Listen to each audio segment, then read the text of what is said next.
ईशान्य भारतातल्या राज्यांच्या विकासाप्रती केंद्र सरकार वचनबद्ध असल्याचं पंतप्रधानांचं प्रतिपादन.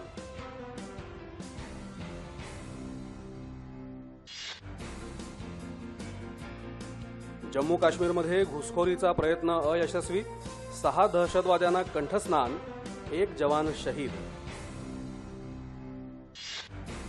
सर्व खासगी प्रसारकांनी प्रसार भारतीला क्रीडा सामन्यांचं थेट जाहिरात रहित स्वच्छ प्रसारण उपलब्ध करून द्यावं, सर्वोच्च न्यायालयाचा आदेश.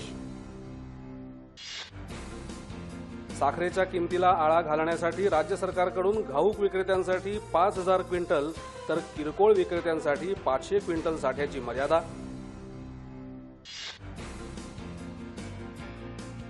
डोंबिवलीच्या रसायन फॅक्टरीतल्या स्फोटातल्या मृतांची संख्या 11वर, 60 जणांवर उपचार सुरू.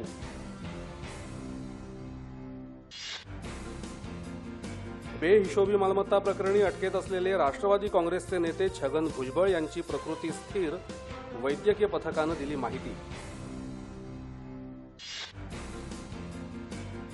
केंद्रीय माध्यमिक शिक्षण मंडळ अर्थात सीबीएसईच्या इयत्ता 10वी परीक्षेचा आज निकाल.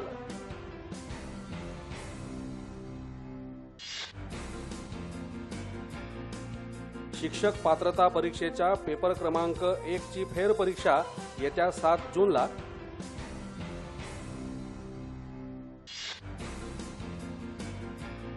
रेल्वे मंत्रालयातर्फे येत्या 1 जूनपर्यंत रेल हमसफर सप्ताहाचं आयोजन.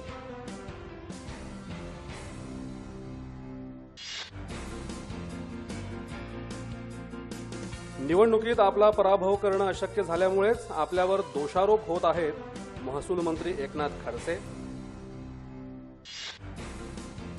राज्य सरकारनं मराठा आरक्षणाबाबत निर्णय न घेतल्यास हिंसक आंदोलनाला सामोरं जावं लागेल, मराठा आरक्षण एल्गार समितीचा इशारा. चित्रपटांमधून समाजातलं वास्तव मांडलं पाहिजे, दिग्दर्शिका मेघना गुलजार यांनी व्यक्त केली अपेक्षा.